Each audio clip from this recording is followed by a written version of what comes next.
요즘 사도행전 큐티 잘 하고 계시죠? 지난주 큐티에서는 사울을 죽이기 전에는 먹지도 마시지도 아니하리라는 40명의 유대인이 등장하고 있었습니다.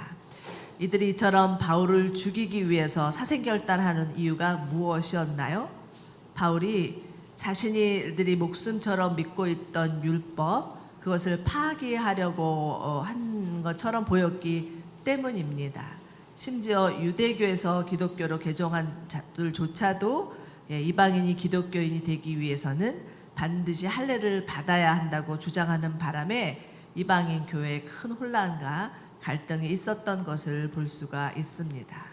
이는 오직 예수 믿는 믿음으로 구원을 얻는다는 진리를 받아들이기에는 율법을 지켜야만 구원을 얻는다는 행위 구원의 뿌리가 너무나 강했기 때문이죠. 그런데 여러분, 이들 뿐이겠습니까? 사실은 이러한 왜곡된 생각들은 우리들 안에도 뿌리 깊게 박혀 있습니다. 우리는 아마도 그 조상 때부터 믿어왔던 그 유교 사상이 율법과 함께 이렇게 믹스되면서 더한 그런 율법주의로 우리 마음 가운데 자리 잡고 있는 것들이 볼 수가 있습니다. 하나님 마음 들기 위해서 뭔가를 잘 해야 될 것 같고요. 조금만 잘못하면 하나님이 야단치실 것도 같고요. 차곡차곡 서단위를 쌓아야만 천국에 입성할 것 같고요. 누가 뭘 하지 않아도 괜한 죄책감에 시달리고 있는 분들이 의외로 많습니다. 예수를 믿으면 사실은 행복해야 되고 기뻐야 하고, 정말 예수 믿는 삶은 누구보다도 가장 기쁜 삶이어야 하는데도 불구하고, 그래서 우리 예수님께서 산상수훈 첫 번째 그 설교 말씀 팔복에 관한 말씀이 일명 행복, 예수님의 행복 선언문이라고 했는데도 보면 믿는 사람이 믿지 않는 사람보다 더 불행하게 사는 경우가 있는 것을 볼 수가 있습니다. 너무나 안타까운 일이죠. 여러분은 어떠신지 모르겠습니다. 여러분 주님 때문에 행복하십니까? 아멘. 우리 옆에 분에게 당신은 예수님 때문에 행복한 사람입니다, 이렇게 좀 격려해 주시면 좋을 것 같습니다. 아멘. 네. 저는 오늘 말씀을 통해서 우리 안에 있는 이러한 정죄감, 죄책감이 사라지고 정말 진리가 너희를 자유케 하리라고 하는 말씀 그대로 이루어질 수 있기를 간절히 소망합니다. 오늘 그 본문의 핵심 말씀은요, 20절입니다. 20절 보시면 너희가 율법학자들이나 바리새파 사람들보다 더 의롭지 않으면 결코 하늘나라에 들어가지 못할 것이라고 예수님은 말씀하시죠. 자, 여러분, 이 말씀을 한번 곰곰이 묵상해 보십시오. 꽤나 부담스러운 말씀이시죠. 예수님은 지금 예수님의 말씀을 듣고자 모인 무리들 가운데 율법학자 바리새인들의 의를 언급하시면서 그들보다 더 나아야 하늘나라에 들어갈 수 있다고 말씀하십니다. 그렇다면 왜 예수님께서 하필이면 율법학자와 바리새인의 의를 꼭 집어서 예를 들어서 말씀을 하시는 것일까요? 당시 율법학자들은요, 정말 명칭 그대로 하나님의 율법을 읽고 듣고 묵상하고 연구하는 유대 종교 지도자들이었습니다. 어찌 보면 유대 사회를 지탱하고 있는 기득권층이라고 볼 수가 있죠.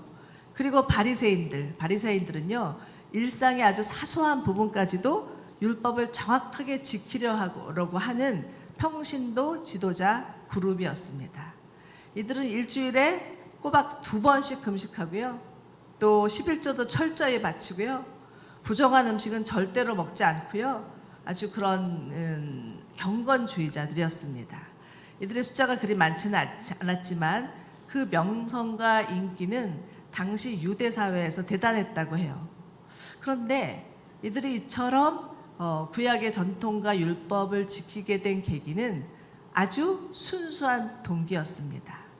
500년 전에 나라가 망하면서 바벨론과 아수르로 포로로 끌려가게 되면서 그제서야 이스라엘의 지도자들은 나라가 패망한 결정적인 이유가 자신의 어떤 군사력이나 정치력이 약해서가 아니라 우리가 하나님이 원치 아니하시는 가나안의 우상을 숭배했기 때문이라는 것을 뼈저리게 깨닫게 된 거죠.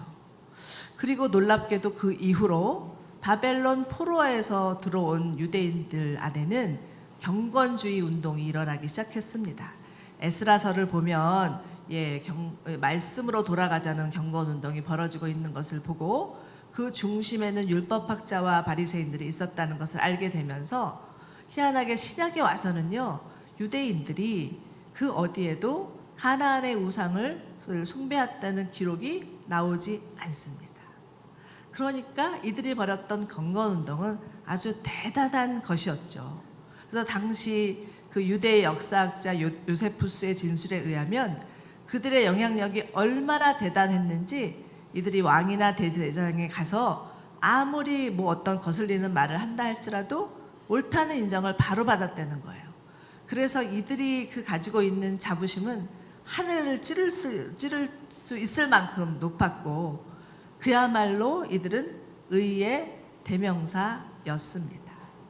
그런데 아주 좋은 일이었죠. 그런데 점점 시간이 지나면서 이들의 행위가 점점 강화되면서 율법을 반드시 지켜야만 구원을 얻는다는 율법주의 그 구원관이 형성이 된 거죠. 그리고 자신들은 이 율법을 철저히 지키기 때문에 천국 가는 거는 맡아놓은 당상이라고 생각을 했던 것입니다. 어느새 자신의 모습에 도취되어 있는 백설공주 동화에 나오는 왕비처럼 종교적 나르시즘에 빠져버린 것이죠. 눈에 보이는 우상 대신 눈에 보이지 않는 우상, 자기의라는 무서운 종교적 질병에 걸린 것입니다. 예수님은 이와 같은 자기의, 이것이야말로 하나님 나라에 들어가는데 가장 장애가 되는 방해물인 것에 대해서 암시하시면서 하늘나라에 들어가기 위해서는 보다 나은 의가 있어야 한다고 말씀을 하시는 것이 오늘의 그 내용입니다. 오늘 말씀은 원래 48절까지예요. 오늘 우리는 20절까지 여기 제가 읽었지만 성경을 보면 48절까지, 성경을 가지고 계신 분들은 보시면 좋을 것 같고요. 48절까지 계속되는 내용입니다. 제가 너무 길어서 읽지 않았지만 오늘은 그 48절까지의 내용을 인용해서 함께 말씀을 살펴보도록 하겠습니다. 먼저 예수님께서 10계명 중에서 6번째 계명과 7번째 계명을 예로 들어서 말씀을 하시는데요. 여러분 6번째 계명이 무엇인지 아시나요? 6번째 계명 잘 모르죠, 그죠? 그러나 들으면 아십니다. 살인하지 말라는 것입니다. 그리고 7번째 계명, 7번째 계명은 간음하지 말라는 것이죠. 만약에 그 예수님이 이 계명을 들어서 말씀하실 때 그 자리에 율법학자나 바리새인들이 있었다면, 아, 예수님, 저희는 단 한 번도 살인을 한다거나 간음, 그것은 당연히 금물이죠. 절대 그런 일은 없을 것입니다. 라고 말하지만 예수님의 그 뒤에 나오는 48절까지의 말씀을 보면 살인이나 간음 이상의 영역까지도 말씀하고 계시는 것을 볼 수가 있습니다. 22절 보실까요? 22절 보시면 자막 띄워주시는데 누구든지 형제에게 분노하는 사람은 심판을 받을 것이다 라고 말씀하시죠. 또 누구든지 형제에게 라가라고 하는 사람도 신문을 당할 것이다. 그리고 너는 바보다 라고 하는 사람도 누구든지 지옥 불 속에 떨어질 것이다 라고 말씀하십니다. 여기서 라가는요, 유대인의 심한 욕설이에요. 그래서 속이 비었구나, 속이 텅 비었구나 이런 뜻이고요. 아주 모욕적인 언어폭력이라고 할 수 있죠. 또 너는 바보다 라고 말하는 것은 상대방을 무시하는 인격 모독에 해당합니다. 예수님은 이런 말을 하는 자는 다 지옥불에 떨어질 것이라고 말씀을 하시니까 여러분 한번 생각해 보십시오. 지옥불에 떨어지지 않을 인간이 어디 있겠습니까? 누구든 겉으로 드러나진 못해도요, 속으로는 한 번쯤은 사람을 무시하고 욕하고 정죄하면서 살았던 경험들이 있으실 것입니다. 자, 또 28절 보시기 바랍니다. 여자를 음란한 눈으로 바라보는 사람은 누구든지 이미 마음으로 간음죄를 지은 것이다. 내 오른쪽 눈이 너를 죄짓게 하거든 그 눈을 뽑아버려라, 이렇게 말씀을 하시죠. 예수님의 말씀 보통 센 게 아니에요. 예수님 지금 말씀대로라면 지금 이 자리에 살아남아 있을 인간은 한 사람도 없습니다. 지금 오로지 우리 김성진 간사님만 남자분이 계시지만, 죄송한 말씀이지만 특히 남성들은 시각이 발달되었다고 하잖아요. 이쁜 여자만 보면 그냥 눈이 돌아가는 게 남성들의 본성이라는 말들을 합니다. 그렇지만 여자라고 다를까요? 요즘은 여자들이 더 적극적이라는 것들을 볼 수 있습니다. 또한 예수님의 말씀대로라면요, 살아남았다 해도 외눈으로 살아남아 있을 확률이 많습니다. 외눈박이 인간들이 수두룩하게 돌아다니는 거죠. 인정하시나요? 고개를 끄덕끄덕 하시는데, 또 계속 보시겠습니다. 32절 보시면, 음행한 경우를 제외하고는 아내와 이혼하면 그 아내를 간음하게 만드는 것이다. 누구든지 이혼한 여자와 결혼하는 사람도 간음죄를 짓는 것이다 라고 말씀하셔요. 그러니까 요즘 흔히 말하는 성격 차이, 이혼의 사유가 안 된다는 거죠. 그리고 이혼을 당하는 것도 억울한데 재혼도 안 된다는 거죠. 예수님 말씀이에요. 자, 그렇다면 또 34절과 35절도 보겠습니다. 아예 맹세하지 말아라. 하늘을 두고도 맹세하지 말고 땅을 두고도 맹세하지 말아라. 예루살렘을 향해서도 맹세하지 말고 내 머리를 두고도 맹세하지 말아라 라고 하시죠. 예수님은요, 사람의 맹세를 믿지 않으시는 것 같아요. 아니, 전혀 사람을 신뢰하지 못하시는 거죠. 그런데 사실은 맞는 말입니다. 사람은요, 그리 신뢰할 만한 대상이 못 됩니다. 아무리 마음을 굳게 먹는다 해도 자신이 한 말에 대해서 책임지는 것이 쉽지 않아요. 믿는 도끼에 발등 찍힌다는 말이 있죠? 괜히 나온 말이 아닙니다.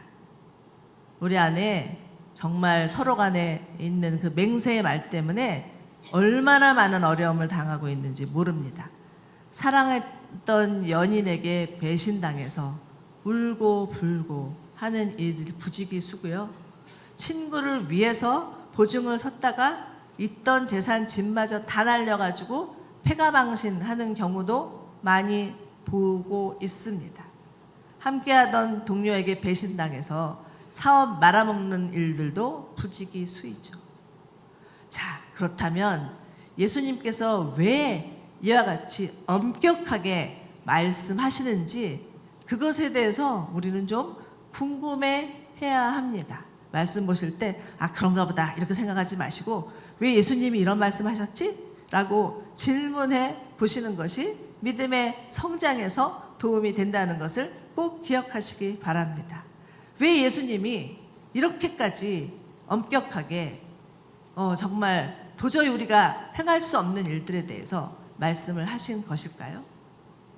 그것은 율법의 정신이 무엇인지를 알려주기 위함입니다. 여러분, 율법은요, 겉으로 드러난 행위를 체크하는 법이 아니라 마음의 법이에요. 율법의 정신은 무엇입니까? 예수님께서 내가 너희에게 새 계명을 준다, 서로 사랑하라 말씀하시면서 율법의 정신은 하나님 사랑, 이웃 사랑입니다. 우리가 율법을 통해서 알 수 있는 것은요, 하나님의 사랑과 은혜가 얼마나 큰지를 깨닫게 하고자 율법을 주신 것이라는 거죠. 율법학자와 바리새인들이 모세오경에 적혀있는 율법을 다 잘 지키면 의로운 자가 될 수 있다고 생각은 하였지만 그건 착각이고 오산이고 교만이에요. 구약의 율법을 제대로 지킬 수도 없을 뿐더러 또 지킨다 해도 그 마음으로 죄 짓는 것을 넘어갈 수 없다라는 것입니다. 그래서 예수님은 마태복음에서도 꼭 집어서 말씀하시죠. 사람의 마음에서 나오는 것이 악한 생각이고 살인이고 간음이고 음란이고 도둑질이고 거짓 증언이고 방언이다. 이런 것들을 사람을 더럽히게 한다라고 말씀하시죠. 아무리 겉으로 거룩한 척하고요, 깨끗한 척해도 속으로는 죽이고 싶고 음란한 생각도 하고 남이 가진 거 부러워서 잠 못 자고 하루에도 10번씩 사람들을 향해서 분노하고 미워하고 한다면 그것은 불의하다라고 말씀하십니다. 여러분, 율법의 기능은요, 우리가 죄인인 것을 깨닫게 하죠. 그리고 우리를 예수 그리스도께로 인도하는, 개역개정에는 몽학선생이라고 하죠. 또 우리말 성경에는 가정교사라고 표현하고 있습니다. 율법은 절대 하나에서부터 10까지 지키라고 주신 옥새가 아닌 것을 아셔야 합니다. 로마서 3장 10절에서 12절 한번 보시겠습니다. 우리 같이 읽을까요? 시작. 기록되기를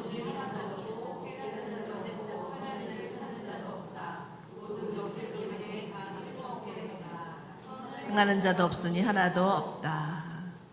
여러분, 인정하고 싶지는 않지만 이것이 바로 우리 인간의 실체입니다. 자신의 행위로는 의롭다 자신 있게 말할 수 있는 사람이 한 사람도 없어요. 그러나 율법학자와 바리새인의 자기의, 그렇기 때문에 이것은 하나님 안에서 고침받아야 될 영적인 질병입니다. 어느새 우리도 예수 믿은 지 오래됐고요, 또 직분도 있고요, 헌금도 하고요, 좋은 일도 많이 하고요, 목사님이 설교하시면 그 다음에 무슨 말 할 때 다 알고 계시고요. 그런 분들 위험합니다. 저 같은 목회자는 더 위험해요. 여러분, 인간은 죄인입니다. 아무도 하나님 앞에서 의롭다 할 자가 없어요. 그래서 우리는 율법을 보면서 하나님, 우리는 예수님이 필요합니다. 우리 모두에게는 예수님이 오셔야 합니다. 라고 고백해야 합니다. 여러분, 율법의 깊이는 은혜의 깊이입니다.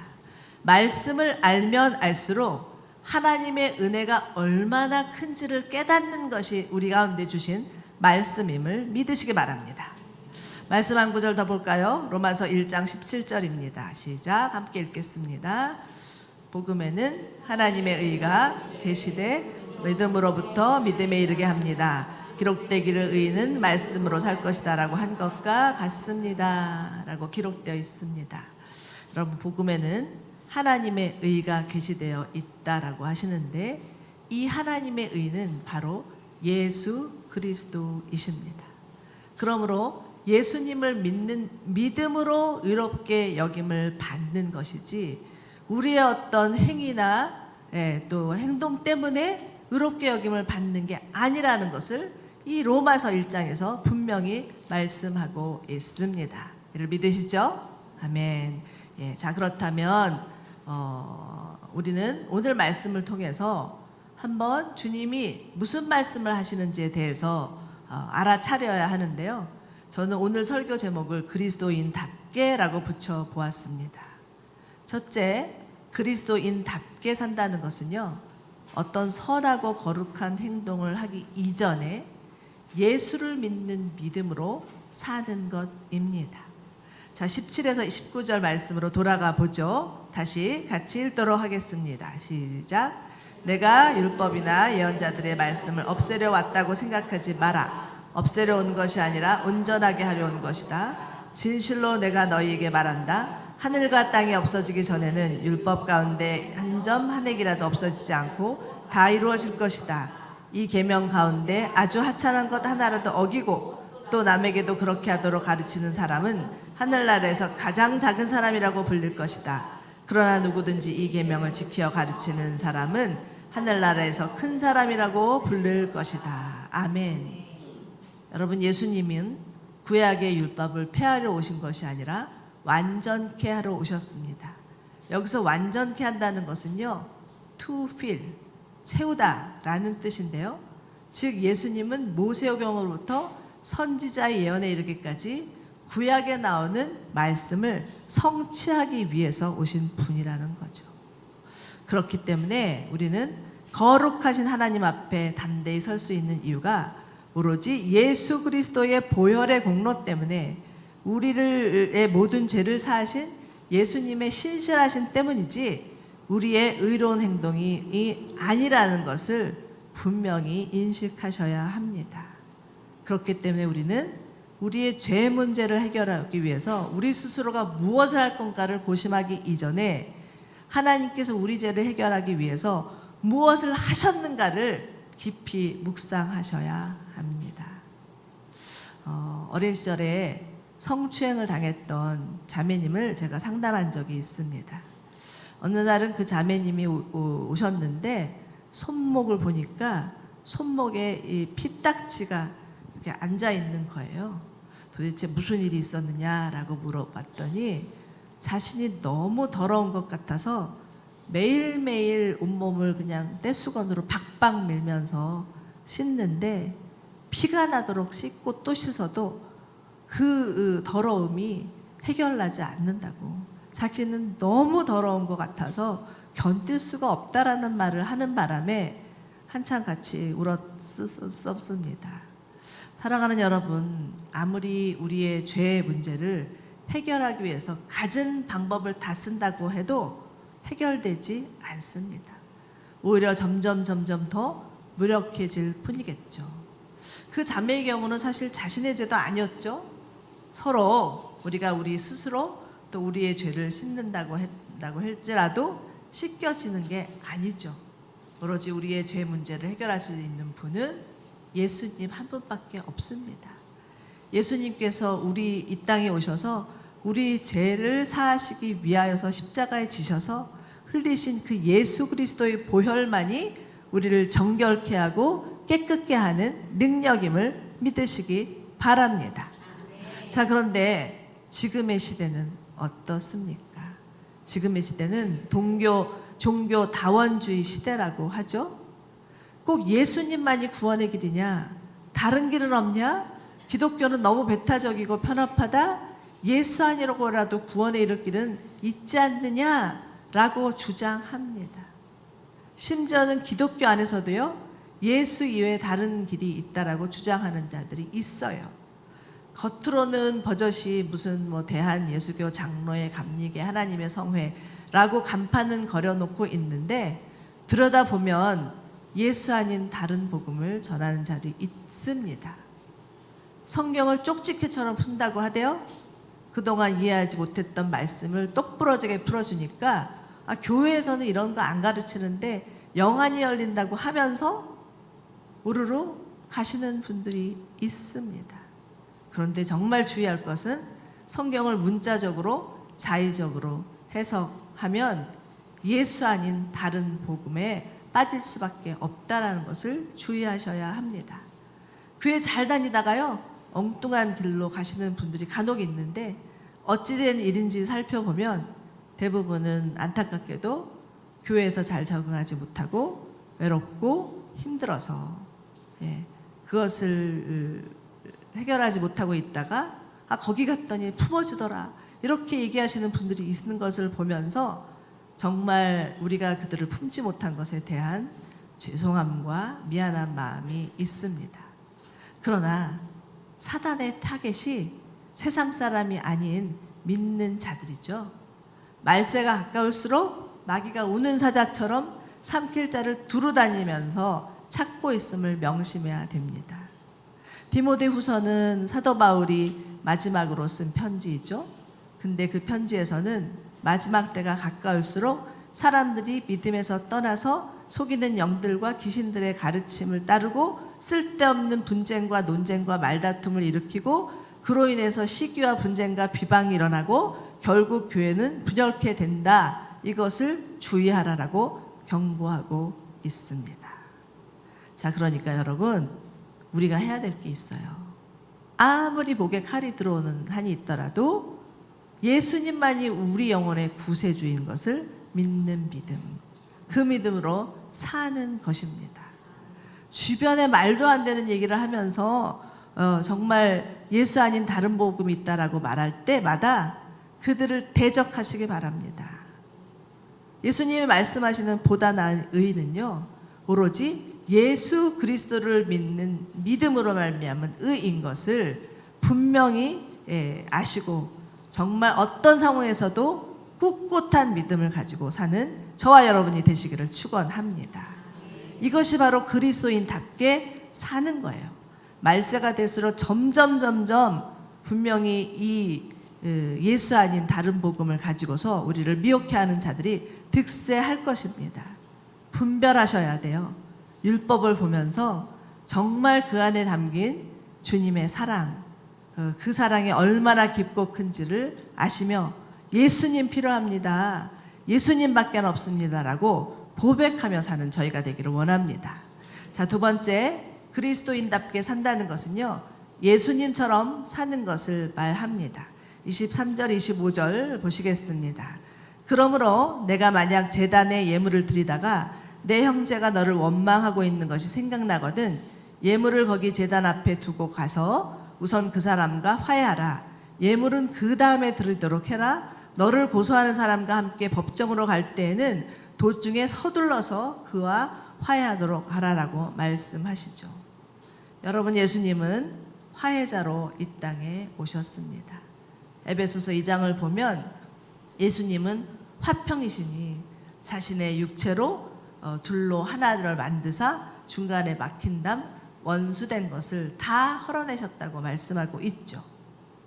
그런데 우리가 살다 보면 생각지도 않게 등지며 살 때가 있습니다. 내가 원했던 건 아니었어요. 그런데 어쩌다 보니까 정말 담 하나를 사이에 놓고 본체도 안 하고 사는 관계가 발생할 수가 있습니다. 서로 상대를 원망하고 고소하고 심지어는 법정에까지 가야 하는 경우도 생긴다는 거죠. 그러나 이러한 일들은 참으로 우리의 마음을 무겁게 합니다. 예배를 드리는데 예배 드리다가도 한쪽 편은 너무 무거운 그 마음이 있어서 돌처럼 무거워서 찜찜해서 예배 드리기가 힘든 경우가 있고 마치 무슨 풀어야 될 숙제처럼 남아있는 게 있습니다. 그리스도인 그래서는 안 되는데 하나님이 기뻐하지 않으실 텐데 라고 마음은 있어도 생각만 할 뿐이지 행동으로 옮기는 게 쉽지가 않습니다. 그런데 여러분 25절에 서둘러 라는 단어를 주목해 보시고 성경을 가지신 분은 이 서둘러에 동그라미 쳐 보시기 바랍니다. 용서는요, 감정이 아니라 의지적 행동입니다. 생각만 하지 마시고 서둘러 화해하기 위해서 움직여서야 돼요. 물론 쉬운 일이 아닙니다. 또다시 쓴 감정이 올라올 수도 있고요. 힘들어질 수도 있지만 주님의 말씀에 순종하는 것이 그리스도인답게 사는 것을 마음에 새기면서 실천하는 자들이 되시기를 소망합니다. 자, 계속해서 말씀을 보시면 39에서 42절에서는 예수님이 이런 말씀을 하시죠. 악에 맞서지 말아라. 누가 내 오른뺨을 치거든 왼뺨까지 돌려대라. 누가 너를 고소하고 속옷을 가져가려 하거든 겉옷까지 벗어주어라. 누가 너를 억지로 1밀리언 가자고 하거든 2밀리언 같이 가져라. 내게 달라고 하는 사람에게 주어라. 그리고 내게 꾸려고 하는 사람을 거절하지 말라. 또 44절입니다. 너희 원수를 사랑하고 너희를 핍박하는 사람들을 위해서 기도하라. 그리하면 너희가 하늘에 계신 너희 아버지 아들들이 될 것이다. 너무 부담스러운 말씀이죠. 아니, 그래도 사람이 속이라는 게 있는데 어떻게 이럴 수가 있을까라는 생각이 앞설 수 있죠. 인간의 본성으로는 도저히 불가능한 일인 것 같습니다. 누가 한 뺨을 치면요, 두 뺨 치고 싶은 게 사람의 마음이에요. 원수를 사랑한다는 것, 그것이 어떻게 가능한 일이겠습니까? 여러분, 요즘 사람들을 한번 보세요. 자기 기분이 엉망이라고 길 가던 사람을 함부로 때리고 죽이는 세상이 되어 버렸습니다. 그런데 원수 사랑?